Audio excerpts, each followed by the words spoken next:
Leopold von Ranke wrote, Universal History, pages 12-13. Universal history would degenerate into mere theory and speculation if it were to desert the firm ground of national history, but just as little can it afford to cling to this ground alone.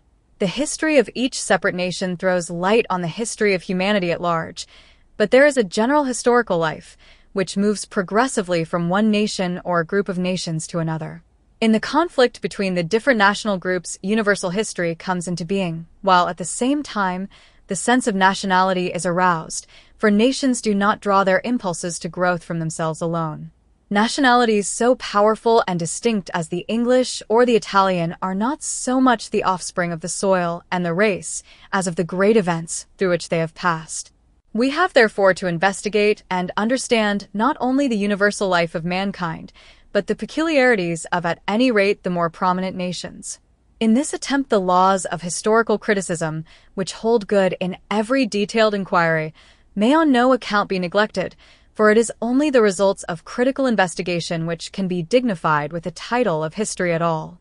Our glance must indeed be always fixed on the universal, but from false premises only false conclusions can be drawn. Critical inquiry and intelligent generalization are mutually indispensable. If the history and chronological record we're taught is based on the false premises of Mosaic history, then the history and chronological record we're taught at an institutional level is certainly false.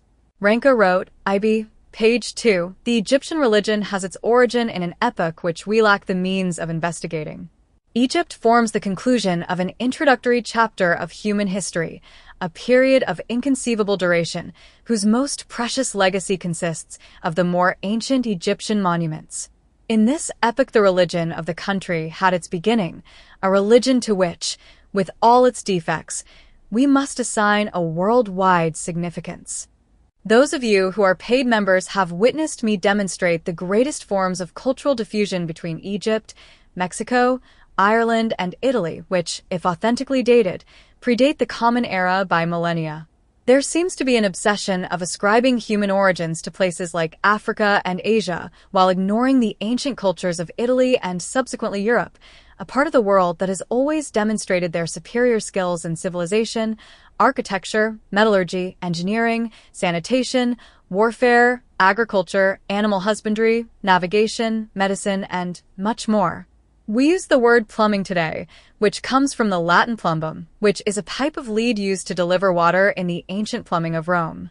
It's why lead in the periodic table is still Pb.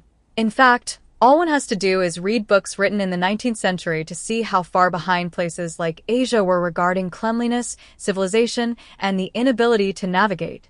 One needn't search long in India to find towns of 30,000 or more people living without plumbing at the present day, or in parts of Greece, where the plumbing can't sustain the flushing of toilet paper.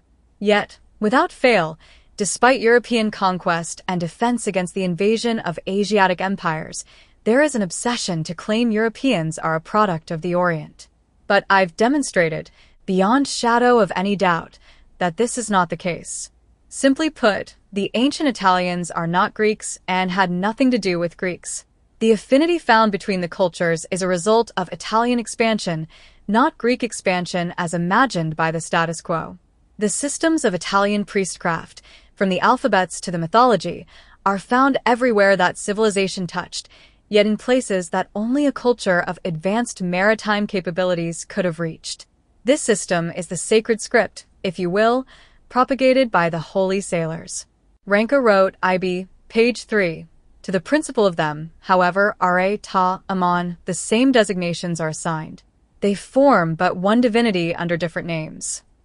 Again on page 4, the deity is further identified with the Nile, the chief support and basis of life, no less than with the sun itself, and is manifested in the animal world even more immediately than in man. The bull Apis is the living type of the god Osiris, who is regarded especially as the giver of all good. Jupiter is also known as the giver of all good things. Man is not considered as an incarnation of deity, although the legend makes him spring from the Eye of Deity, the sun. Therefore, the all-seeing eye, also known as the Eye of Providence, represents the deity, which is the sun. From this, all things emanate, hence forming what some call the doctrine of emanations and the doctrine of wisdom. The word deity comes from Dei, a Latin word for God.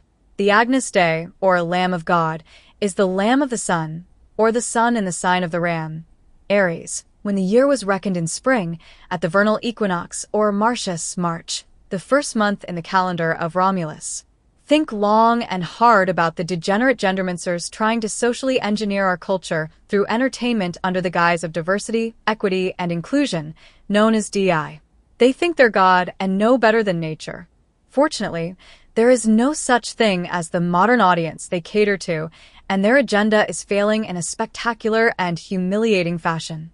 Just this year, Concorde was a $200 million failure for Sony. Dustborn failed. Star Wars Outlaws flopped, and the Star Wars series Acolyte was cancelled, which cost Disney and Ubisoft big time.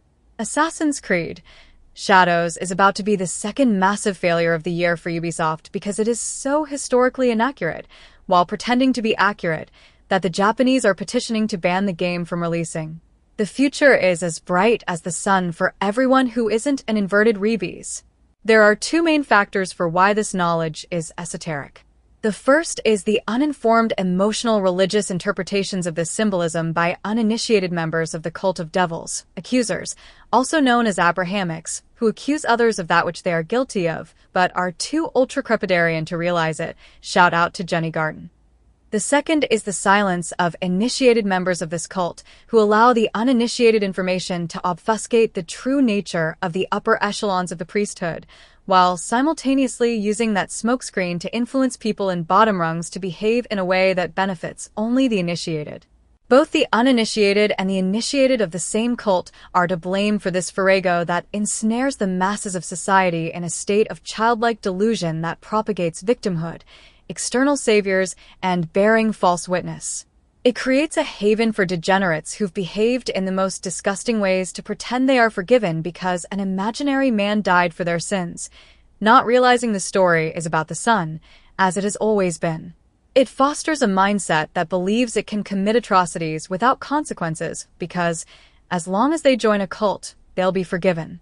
In simple terms, these religions facilitate sinning rather than inhibiting it. For those of you who find this work through peripheral searches, I've created a blueprint for you to invest in so that you can be brought up to speed in the quickest, yet most efficient way. Dive into the Spirit World series, and then the Real Universal Empire. Become a member to access the rest of this article.